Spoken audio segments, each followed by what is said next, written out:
Hi, உங்களின் நான். இது வாய்ஸ் ஆஃப் பெயின், வலிகளை பற்றி பேசப்படும். இன்றைக்கி ஒரு வலியை பற்றி பேசலான்னு சொல்லி வந்தேன். ஆக்சுவலி ஒரு நியூஸ் பார்த்தேன். ஆக்சுவலி ஒரு 2-3 நாளைக்கு முன்னாடி பார்த்தேன். பட் அது கண்டுக்காமல் விட்டுட்டேன்.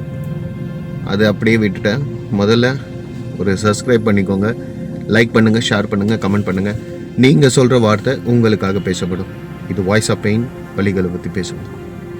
ஒரு 10வது படிக்கிற பையன் ஸ்கூலில் சண்டை போடுறான். அந்த சண்டை ரொம்ப ஓவராக போயின்னு இருக்கு. அதை பற்றி ஒரு நியூஸ் 2-3 நாளைக்கு முன்னாடி பார்த்தேன். 10th படிக்கிற பையன் என்ன பண்ணுறான்னா அடிக்க ஆரம்பிக்கிறான். யார்? ஆசிரியர், குருமார்கள். அதுக்கப்புறம் அங்கே இருக்கிற ஒரு பையனை போயிட்டு எட்டி உதைக்கிறான். அங்கே இருக்கிற ஒரு பொண்ணுக்கிட்ட மிஸ்பிஹேவ் பண்ணுறான்.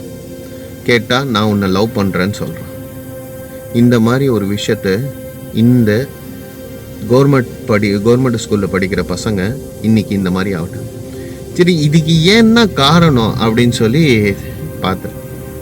இது பேசணும்னு சொல்லிலாம் பேசலை. இதுக்கு முன்னாடியும் ஒரு வீடியோ போட்டேன். அந்த வீடியோ பிளாக் பண்ணிட்டாங்க.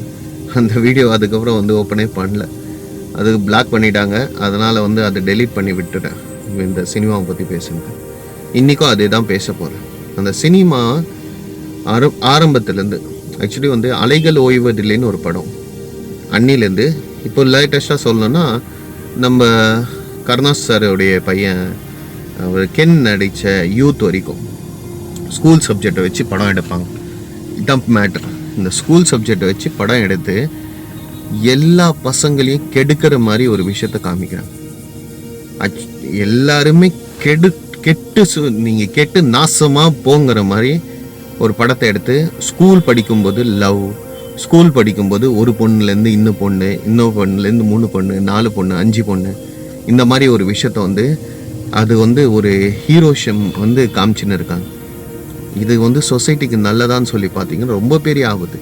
ரொம்ப கேவலமான விஷயம். சாரி, கேவலம்னு சொல்லக்கூடாது. ரொம்ப அருவருக்கத்தக்கமான ஒரு விஷயம்தான் இந்த மாதிரி பண்ணுறது.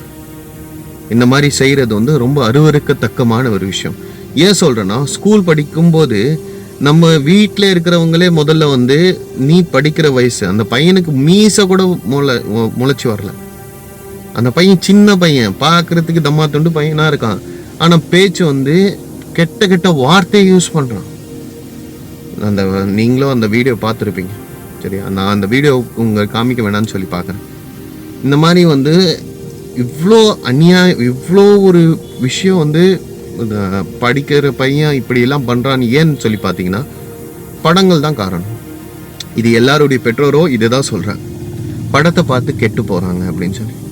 அதுக்கு படத்தை பார்க்கக்கூடாதுன்னு சொல்லி படத்தை நீங்கள் காமிங்க. எத்தனையோ நல்ல விஷயங்கள் இருக்குது. நிறைய செய்திகளை சொல்கிறோம், நிறைய விஷயங்களை நம்ம தெரிஞ்சுக்கிறோம். படத்து மூலியமாக நிறைய விஷயங்களை பார்க்குறோம். அது பிரச்சனை இல்லை. ஆனால் பிரச்சனை இங்கே என்ன? இந்த மாதிரி சின்ன பசங்களை ஸ்கூல் சப்ஜெக்டை வச்சு படத்தை எடுக்குது.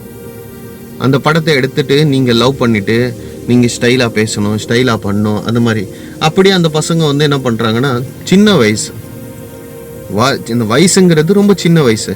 அப்போது சின்ன வயசில் நமக்கு என்ன மைண்டில் பதியுமோ அதை தான் அவங்க செய்ய போகிறாங்க.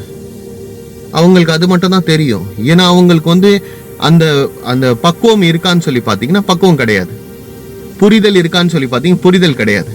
அந்த புரிதல் இல்லாமல் இருக்கும்போது அப்போ என்ன பண்ணுறாங்கன்னா வீட்லேயும் சரி, எங்கேயும் சரி, ஏதோ ஒரு இடத்துல அந்த படத்தில் வர மாதிரி ஒரு சீனை பார்ப்பாங்க. அப்போ பார்க்கும்போது நம்மளும் நல்லா இருக்கும், நம்மளும் வளர்ந்துட்டோம் அப்படின்னு சொல்லிட்டு ஒரு பொண்ணை பார்த்த உடனே நான் இவன் மேலே ஆசையாக வச்சுட்டு இருக்கேன், நான் இவரை ஆசை லவ் பண்ணுறேன், இவளை நான் பேச போகிறேன், இவகிட்ட நான் லவ் ப்ரப்போஸ் பண்ண போகிறேன் அப்படின்னு சொல்லி அதை பின்னாடி போக பார்க்குறாங்க. இது நல்லதான்னு சொல்லி பார்த்தீங்கன்னா ரொம்ப கெட்டது. இதுக்கு எல்லாத்துக்குமே மூல காரணம் என்னை பொறுத்த வரைக்கும் எது பெற்றோர்கள் சொல்கிறாங்களோ அதே தான் அவங்களுடைய சப்போர்ட் தான். படத்தை பார்த்து கெட்டு போயிடுவாங்க அப்படின்னு சொல்லுவாங்க. ஆக்சுவலி என் வீட்லேயும் ஒரு சப்ஜெக்ட் நடந்துச்சு. நான் சின்ன வயசாக இருக்கும்போது ஆல்மோஸ்ட் ஒரு 10 years முன்னாடி. அப்போது என்னுடைய ரிலேஷனில் இருக்கிற ஒரு பையன், என் பையன் மாதிரி, அந்த பையன் என்ன பண்ணான்னா 11th படிக்கும்போது இதே மாதிரி ஒரு கதையை அவன் உருவாக்க பார்த்தான்.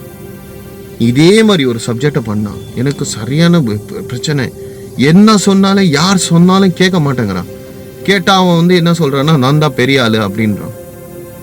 நான் தான் பெரிய ஆள், நான் சொல்கிறது நீங்கள் கேளுங்க அப்படின்றான். அதுக்கப்புறம் ஒரு உதவி காட் பிளெஸ்ஸிங் உதவி செஞ்சதுனால அந்த விஷயத்துலேருந்து அவன் வெளியில் வந்து திரும்ப படிக்க ஆரம்பித்து படிப்பில் ஃபோக்கஸ் பண்ணி அதுக்கப்புறம் ஒரு நல்ல காலேஜில் சேர்ந்து நல்ல டிகிரி வாங்கி இன்னைக்கு ஒரு நல்ல நிலைமையில இருக்கான்.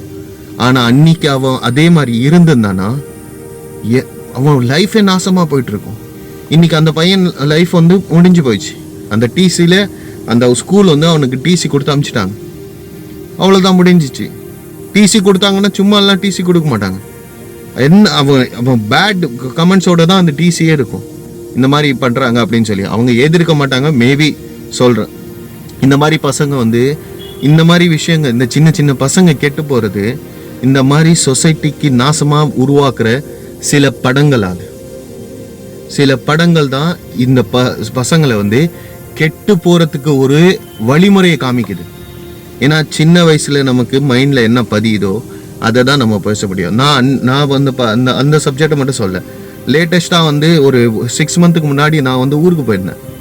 அப்போது என்னுடைய க்ளோஸ் ரிலேஷனில் இருக்கிற என் பையன் தான் அவன், அப்படி தான் சொல்ல முடியும். அவன் என்ன பண்ணுறான்னா, நாங்கள் மொத்த பேருமே உட்காந்துன்னு இருக்கோம். நான் பெரிய ஆள், எங்களையே அவனுடைய சொந்தமாக இருக்கிற எங்களை மிரட்டுற தோனியில் பேசுகிறான். யாரா இப்படிலாம் சொல்கிறாங்க, ஏன்டா இப்படிலாம் பண்ணுறேன்னு சொல்லி கேட்டா, ஏய் எனக்கெல்லாம் இவனை தெரியும் அவனும் தெரியும், அவன் வந்தானா எல்லாத்தையும் பண்ணிடுவான் அப்படின்றான். டேய் என்னடா பேசுகிற, ஏன்டா இப்படிலாம் பண்ணுற, எதுக்குடா இப்படிலாம் பண்ணுற அப்படின்னு சொல்லி கேட்டதுக்கு, நீ விடு நான் பார்த்துக்கிறேன், உனக்கு என்ன சொல்லு நான் கூட்டின்னு வரேன் அப்படின்றான். அப்போ அவன் என்ன படிக்கிறான்னு தெரியுமா? 10th தான் படிக்கிறான். 10வது படிக்கிற பையன் இந்த மாதிரி ஒரு விஷயத்த பண்ணுறான். சரி அவனை சமாளிக்கிறது கூட போதும்னு ஆயிடுச்சு. அதுக்கப்புறம் அவனை தட்டி கொடுத்து கொஞ்சம் கொஞ்சமாக அவனுக்கு புரிய வச்சு அந்த ஏரியாலேருந்து அவனுக்காக அவன் இருக்கிற ஏரியாலேருந்து அவன் படிக்கிற ஸ்கூல்லேருந்து எல்லாத்தையும் மாற்றி நான் அவங்கள என்ன சொன்னேன்னா, வேறு இடத்துக்கு போங்க, அப்போதான் உங்கள் பிள்ளையை காப்பாற்ற முடியும், அப்புறமா நீங்கள் இது பண்ணுங்க அப்படின்னு சொல்லிட்டேன். அதுக்கப்புறம் என்ன பண்ணாங்க, சரின்னு சொல்லி அவங்க வந்து போனாங்க. அதுக்கப்புறம் தான் அவங்க வேறு ஏரியா விட்டு போனதுனால கொஞ்சமாக அவன் புரிஞ்சு நடந்து இன்னைக்கு ஓகே இப்போ அவனுக்கு புரியுது. ஏன்னா இப்போ நான் இப்போ நடந்த சம்பவத்தெல்லாம் சொல்லியிருக்கேன். இந்த மாதிரி அவங்களுக்கு இந்த ஆர்வம், இந்த துணிச்சலான பேச்சு எங்கேருந்து வருதுன்னு பார்த்தீங்கன்னா சினிமா தான். சினிமா நல்லதுக்கு பயன்படுத்தாமல் கெட்டதை உருவாக்கி மக்களிடத்துல திணிக்கிறது, மக்களுக்கு அது சொல்கிறது. நான் ஆக்சுவலி அந்த படம் ஒன்று சொன்னேன் தெரியுமா, அந்த படத்தை வந்து வீட்டில் வந்து போட்டு பார்க்கும்போது நான் உடனே வந்து நான் சொன்னேன், இந்த படத்தை தயவு செய்து நீங்கள் பார்க்காதீங்கன்னு. என் வீட்டில் இருக்கிறவங்ககிட்ட நான் சொன்னேன், ஏன் நல்லா தானே இருக்குது அப்படின்னாங்க. நல்லா தான் இருக்கும், உங்களுக்குலாம் நல்லா தான் இருக்கும். ஏன் நல்லா இருக்கும்?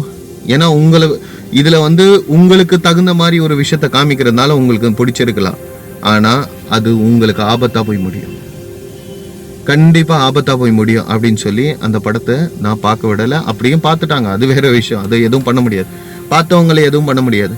ஆனால் சில விஷயங்கள் வந்து பெற்றோர்களும் நம்ம வந்து பிள்ளைகளை வளர்க்கும் போது ரொம்ப கவனமாக வளர்க்கணும்.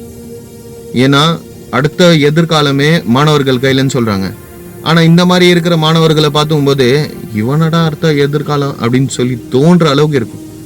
இப்போது அவங்களும் அந்த பையனை மட்டுமா நம்ம குத்தம் சொல்ல போகிறோம்? அந்த பெற்றோரையும் சேர்த்து தான் இந்த மாதிரி வளர்த்துருக்காங்க அப்படின்னா அவங்க வளர்த்து சரியாக தான் வளர்த்துருப்பாங்க. அவன் சூஸ் பண்ண பாதை, அவன் எடுத்துக்கிட்ட அந்த பாதை அவனை வந்து நாசமாக. இந்த மாதிரி வந்து ஒவ்வொரு விஷயத்தையும் கவனமாக முதல்ல யோசிச்சு கவனமாக முடிவெடுங்க. சும்மா ஏதோ பண்ணணும்னு சொல்லி பண்ணிங்கன்னா எல்லாருக்குமே நஷ்டம். இந்த விஷயம் வந்து எல்லாருடைய வழி. இந்த சினிமாவும் சரி இதெல்லாம் எதுவும் பண்ண முடியாது. ஏன்னா நம்ம வந்து அடுத்த கட்டத்துக்கு வந்துட்டோம், அதெல்லாம் எதுவும் பண்ண முடியாது. அது எதுவுமே இப்போ நம்ம எவ்வளோ சொன்னாலும் இவங்கெல்லாம் கேட்கவா போகிறாங்க? அவங்க சம்பாதிக்க தான் பார்ப்பாங்க. அந்த படம் ஹிட் ஆகிடுச்சு, நல்ல ஒரு கலெக்ஷன் பண்ணிடுச்சு, அதை தான் பார்ப்பாங்க. அதுக்கு ஒரு நல்ல மியூசிக் டைரக்டர் வச்சு நல்ல ஒரு சாங்ஸை போட்டோன்னா ஓகே நல்லா இருக்குது அப்படின்னு சொல்லி போயிடுவாங்க. ஆனால் நாசமாக வருது இந்த மாதிரி குடும்பங்கள் தான். அதுவும் இந்த கவர்மெண்ட்டில் படிக்கிற பசங்க ஒரு கட்டத்துக்கு மேலே அவங்களுக்கு அது ரொம்ப இதுவாகிட்டாங்க. ஆர்வத்தில் போயிடுறாங்க, உள்ளே போயிடுறாங்க. அவங்க என்ன பண்ணுறாங்கன்னு அவங்களுக்கும் தெரிய மாட்டேங்குது, மற்றவங்களுக்கும் புரிய மாட்டேங்குது. இந்த மாதிரி அனுபவம் உங்கள் ஒவ்வொரு வீட்லேயும் நடந்திருக்கும், கண்டிப்பாக நடந்திருக்கும். நீங்களே அதை யோசிச்சு பாருங்க, சிந்திச்சு பாருங்க. அப்போது நம்ம எவ்வளோ தெளிவாக இருக்கணுமோ அவ்வளோ தெளிவாக இருக்கு. அதுவும் பெற்றோர்களுக்கு ரொம்ப முக்கியமான ஒரு விஷயம், பிள்ளைகளை பாதுகாக்கிறதுல, பிள்ளைகளை அறிவுரை சொல்கிறதுல. ஒரு நான் அதான் சொல்கிறேன்னே, ஒரு ஏரியா விட்டு ஒரு ஸ்கூலை விட்டு நான் மாற்றி கொண்டு வர சொன்னேன். அவங்க இருந்த ஏரியா, அவங்க வளர்ந்த ஏரியா, அவங்க படித்த படிப்பு, அவங்க இருந்த மொத்த இடத்துலேருந்து அவங்கள நான் வேண்டாம் நீங்கள் கிளம்புங்க இங்கேருந்து அப்படின்னு சொல்லி ஸ்ட்ரிக்டாக ஆர்டர் போட்டு நான் அவங்கள அங்கேருந்து வர வச்சுருக்கேன். சரியா? அது தெரிஞ்சு நீங்கள் முடிவெடுங்க. எல்லாமே கடவுள் கையில் தான் இருக்குது. ஆனால் இந்த சொசைட்டி வந்து கொஞ்சம் மாறினே போகுது. அது எல்லாத்துக்குமே சரியான ஒரு விஷயம். இந்த அரசாங்கமும் சரி, இந்த மாதிரி ஒரு படங்களை ஊக்குவிக்காம இதெல்லாம் ஸ்டாப் பண்ண பாருங்கள். நல்லது சொல்கிறதுக்கு பதிலாக கெட்டது திணிக்காதீங்க. அதுவும் சின்ன பசங்கிட்ட கண்டிப்பாக திணிக்கவே தீங்க. அந்த படத்தை பற்றி நான் ஒரு நாள் இன்னொரு நாள் நான் வந்து ரோஸ்ட் பண்ணுறேன். அது நான் வந்து மூவி ரிவ்யூவாக நான் போடுறேன். ஒரு பையன் 4 பொண்ணு 5 பொண்ணு, தட் மீன் ஒரு வாயத்தை வரல, அதில் நான் சொல்லும்போது அதில் நீங்கள் பாருங்கள். கண்டிப்பாக இந்த வாய்ஸ் உங்களுக்கு பிடிச்சிருக்குன்னு நினைக்கிறேன், இந்த வலி உங்களுக்கு பிடிச்சிருக்குன்னு நினைக்கிறேன். நான் உங்களின் நான். இது வாய்ஸ் ஆஃப் பெயின், வலிகளை பற்றி பேசப்படும். ஒரு சப்ஸ்கிரைப் பண்ணிங்கன்னா நல்லாயிருக்கும். நான் போடுற வீடியோ உடனே தெரியணும்னா ஒரு பெல் பட்டனை அழுத்திக்கோங்க. லைக் பண்ணுங்கள், ஷேர் பண்ணுங்கள், கமெண்ட் பண்ணுங்கள். உங்களுடைய அனுபவத்தை சொல்லுங்கள். உங்களுக்காக இந்த சேனலில் நான் உங்களுக்காக பேசுவேன். நான் உங்களின் நான். தேங்க்யூ. பாய்.